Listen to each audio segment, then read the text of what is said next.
Welcome to another 10-minute episode of Everything Sports in the Aman and Evan. I'm your host, Evan Garber, and today I'm going to be recapping the NBA playing games.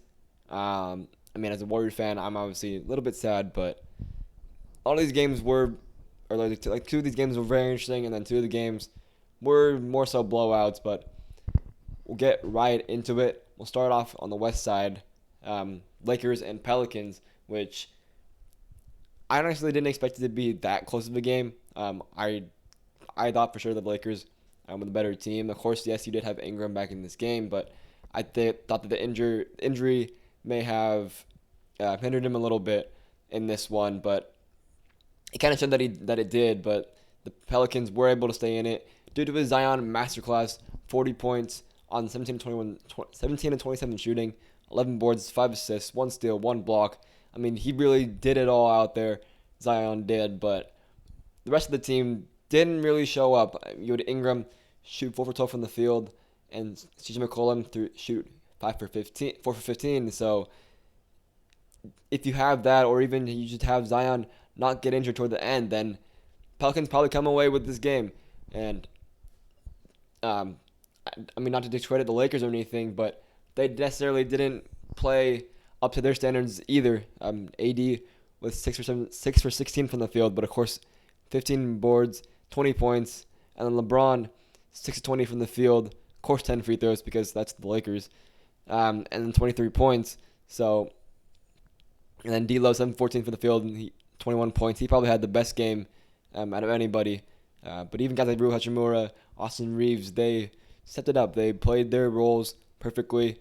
Did enough to win this game, but if you're the Pelicans, you're like, man, we definitely should have had this game. Of course, you can't really do much about the Zion injury. That it just happens that way. But if you're going against the Lakers and you have LeBron and Anthony Davis having these quote-unquote down games, these games where they don't shoot very well from the field, they don't score 30-plus points, 40-plus points, then you got to come away with this game if you're the New Orleans Pelicans. And unfortunately, they did not. We'll see how they do against the Kings, which obviously we'll get to the Kings-Warriors matchup in a little bit. But this Pelicans team is definitely going to be very tough for them to win this game, I think, next game, because, of course, you do have Zion out, and you need guys to step up. Like, you need Ingram to step up.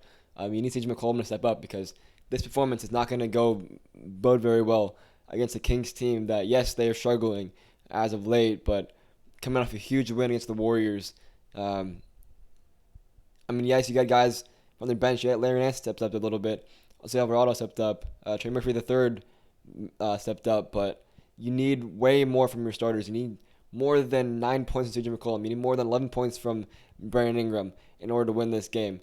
That is definitely not going to do it if you're going to beat Sacramento Kings. But the Lakers move on. They will play the Denver Nuggets in the first round, which is going to be a pretty good matchup, I think. But I do think the Nuggets are going to come away with it probably in 6 games.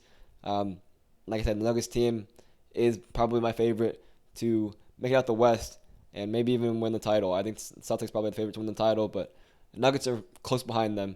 This Nuggets team is just way too good. I do the Nuggets winning that series in 6. We'll move on to the Kings versus the Warriors, which, like I said at the beginning, I'm a Warriors fan, so this game was pretty depressing for me. Just an all-around horrible performance. Yes, you had Steph get 22 points, but even he wasn't the same stat that he usually was. And then you really just had no one else come along for the ride. Draymond did all right. Wiggins did not do much at all. 12 points. Clay, of course, shooting 10 from the field, 0 for 6 from 3. At least he got 4 boards, I guess, and 1 assist. But you got to score, obviously, if you're Klay Thompson. And someone's got to step up and score 20 points next to Steph Curry. Kuminga got close with 16 points, but even he was 6 of 15 from the field. So really just a poor shooting night all around from the Warriors. And you didn't have the performances that you needed from your other guys. You can't just rely on Steph to give you 40 points a night, because that's what it seemed like they needed to do if they wanted to get anywhere in these playoffs, considering how the season was going. But at the end of the season, they had guys step up. They had Clay step up. You had Wiggins step up a little bit. You had Draymond step up. Kuminga, Pods, Trey Jackson Davis. So you got a lot of guys that have played really, really good minutes for this team, but in this game, really just none of them showed up. Trace didn't get much playing time, obviously, because of the matchup of Looney versus Sabonis. But even Looney didn't play that much. You had Kuminga and Draymond getting most of those big man minutes for the Warriors. So it's just all around a really, really bad game. And I think I don't know. I'm not a huge fan of the two timeline thing. I was talking about this with my friend, and um, I understand trying to get to that point. I mean, maybe as far as Poole and Kuminga, maybe that was a good try to change the two timeline thing. But once you took it further, once you took it to Moody, took it to Pods, Trey Jackson Davis, I think it went a little bit too far because you have Steph Curry on your team. You need to maximize how much you can get out of him, how much you can get out of him being a Golden State Warrior. Now the trio might be over. It could be the end of the Steph Curry, Klay Thompson, Draymond Green era. And yes, all good things come to an end, but I would have liked to see the Warriors at least try to push for title contention. I mean, I guess they tried to do it this year, trading for Jordan Poole, try to trade Jordan Poole away for Chris Paul, but even that didn't seem like the needle mover, didn't seem like the big push towards championship run. You expect them to be a little bit better than last year. I mean, technically they were close to being as good as last year. But the West is just so stacked this year. The Warriors would have been like 3 or 4 seed this year had it been last season, not this season. So I guess large part, you can't really blame the Warriors a ton. I mean, they didn't play great basketball throughout the whole season, so I guess you could in a way. But it's just a really disappointing season for the Golden State Warriors. One season down of Steph Curry, one season loss of Curry, still putting absolutely insane basketball. It's just hard at this point to see what you do at this point. Do you push those pieces? Do you move those Pods, Kuminga, Trace? Do you move those guys to push veteran pieces at this point? Because I don't know. I don't know what the answer is at this point because we don't know if Klay's leaving or going. We don't know how much he wants to get paid. So they're leaving or staying. We don't know how much he wants to get paid. I mean, so many question marks around this team. But one thing we do know is that the Warriors team has to get so much better this offseason. It has to change a lot of things this offseason if they do want to be back title contention. And moving on to the Kings, they just played absolutely great basketball. Keon Ellis was an absolute dog out there. Keegan Murray, absolute dog out there. Keegan Murray just could not miss. 32 points, 10 of 20 from the field, 8 of 13 from 3. Of course, you had De'Aaron Fox and Domantas Sabonis put their marks on the game as expected, but it's really just Keon Ellis and Keegan Murray that made the huge difference in this game. Both guys defended Steph Curry. Both guys hit some pretty big shots. It seemed like every time the Warriors would get a little bit close, Keegan Murray would just be there, knock down a triple, and then Keon Ellis would just absolutely dog Steph Curry somehow. Really, I got to give them the props. You do this without Malik Monk, without Kevin Huerter. It's a Warriors team that was pretty hot heading into this game, and they showed out a lot in this game, and it's going to be a tough matchup versus the Pelicans. Of course, you do have Zion out, which I think definitely favors the Sacramento Kings in this one, but even then, you got to play the Thunder, which I don't see them beating the Thunder. Maybe taking it to 6 games or so, but I highly doubt the Kings beat the Thunder if they do end up winning the play-in game. Whichever team beats the play-in game, I don't think they can beat the Thunder, especially with Zion out for a while, it seems like. So we'll move on to the Eastern Conference now, where we had the 76ers versus the Miami Heat. The Sixers, of course, winning it by 1 point, which it was pretty much a 4-point game, but then the Heat hit a 3 at the end. But we'll start off with the Heat side of things. I mean, you did not get playoff Jimmy Butler, which, of course, was a big factor in this game. 19 points, 5 of 18 from the field, 2 of 6 from 3, 7 of 8 from the line. And I really think a big difference in this one, again, was you didn't have enough support around Jimmy Butler. I'm not going to put... of course, you want more Jimmy Butler, but even then, Tyler Hero, 25 points. He had a good game. Not very efficient, though. 9-27 from the field, 4 of 14 from 3, but still at 25 points, which you'll take from a guy like Tyler Hero. But Bam Adebayo, you want a little bit more from him, of course. 10 points, 12 boards, which is not bad. Of course, it's a double-double, but you want more scoring from him. even supporting guys like Kevin Love, Jaime Jaquez. Jaime Jaquez played a good game, but Kevin Love, Haywood Highsmith. I mean, it's just hard relying on these guys that you can't trust to get those 10, 15 points a game that you would like from your bench guys, or at least some of those bench guys, which I think was a big problem in this game. And of course, on the 76ers side, you had Batum, who was just an absolutely great game all around. 20 points, 7 and 12 from the field, 6 10 from three, 5 boards, a block. I mean, he had the one block, which he had was an absolutely insane block. I think it was a 3-point shot that he blocked. That pretty much sealed the game at that point.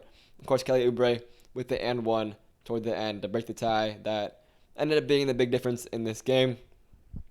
Joel Embiid, he had a pretty good game. 23 points, 15 boards, 5 assists, 1 steal. And I think that if you're the Miami Heat, you kind of disappointed you didn't win this game because you definitely should have come away with this game considering how poorly the Sixers were shooting in the first half. You guys should have mounted a much bigger lead. They were shooting like 30%, I think, or something like that in the first half, and like 15% from three. It was really, really bad for the 76ers. Then they ended up with a 41% from the field, 34% from three, 91% from the free throw line. So overall, they had a much better game in the second half. But if you're the Miami Heat, you should have mounted a much bigger lead, which a large part again was because they couldn't find a way to score either. Shot much better in the first half than the 76ers did, but they just couldn't find a way to build that 20-point lead that they desperately needed. And going into the next game, it's a little bit worrisome for the Miami Heat, especially considering how good the Bulls played yesterday. But I do think you will get playoff Jimmy Butler at some point. You will get much better play from Bam Adebayo and a lot of the bench guys, which, again, like I said, it's going to be hard to rely on them. I don't think whoever wins the next game, the Heat versus the Bulls, I don't think either team is going to beat the Celtics. Probably taking to 4, maybe 5 if they get lucky, but it's going to be a very, very easy series, I think, for the Boston Celtics, no matter who wins the game. And I'll touch a little bit on the Bulls versus the Hawks now. The Bulls, of course, pretty much dominated the whole game, winning 131 to 116. And, I mean, if you look at the Hawks box score, I mean, they had a pretty solid all-around game from your starters. You had Jonte with 30. You had Bogdanovich with 21. Trae Young with 22. Capella 22. So you had a pretty solid game all around from those guys, but it's really just the supporting piece of the bench that didn't do much at all. The bench scored a total of 13 points in this one, which of course is not going to be enough to win any game in any playoff series or any play-in, whatever you want to call it, game. And on the other side, of course, you had the greatness of Kobe White, 42 points in this one, 15-21 from the field, 9 rebounds, 6 assists. And then Vucevic, DeRozan also had their good games, 24 points, 12 rebounds for Vooch, and 22 points, 5 boards, 9 assists for DeMar DeRozan. So all around, very, very good game for the Chicago Bulls. And if they play like this, then they may have got a shot to beat the Bulls. I'm not talking to beat the Bulls, beat the Heat. Either way, they might steal a game from the Celtics, but they're not going to beat the Celtics. That's for sure, I feel like. It's just a weird spot for the Bulls to be in because, as we know, this team is not that strong, but somehow they find their way, maybe making the 8th seed, which may not bode well for them because it might mean more years of Levine, Vucevic, and DeMar DeRozan if DeMar DeRozan does, in fact, re-sign with the Bulls. Which, as we know, the ceiling is not very high for this team. Even if you get Lonzo Ball on this team, if you had everyone healthy on this team, it's not going to be a very good team still. They're still going to be probably like a 6th seed max or something like that, which they're definitely not going to compete for the conference championship at all in this one. And the Hawks, of course, you need to trade one of DeJounte Murray or Trae Young because the duo does not work. Their ceiling is probably higher than it was this season, last season, but it's still not very, very high. Need to be one of those guys. Try to retool around the other guy. I prefer that they rebuild on Trae Young because Trae Young's just really, really that good. But I wouldn't mind seeing Trae Young and Victor Wembanyama on the same team. That would be absolutely insane, absolutely elite duo, which would be very, very fun to see for many, many years to come. But Obviously, as a Warriors fan, I don't want that to happen because that means one more team the Warriors to compete with, which I don't want that at all. I want the Warriors to keep on winning. But let me know your guys' thoughts on the play-in tournament game so far. Of course, we have the tomorrow's games, which is the Bulls and the Heat, and then of course we have the Kings and the Pelicans. Kings and Pelicans. So both should be pretty good games. And then we have the playoffs on Saturday, which I'm not sure if we'll have an episode on Saturday. We'll see. But if we do, we will be detailing the playoffs, giving our thoughts, and your full breakdown on each and every series.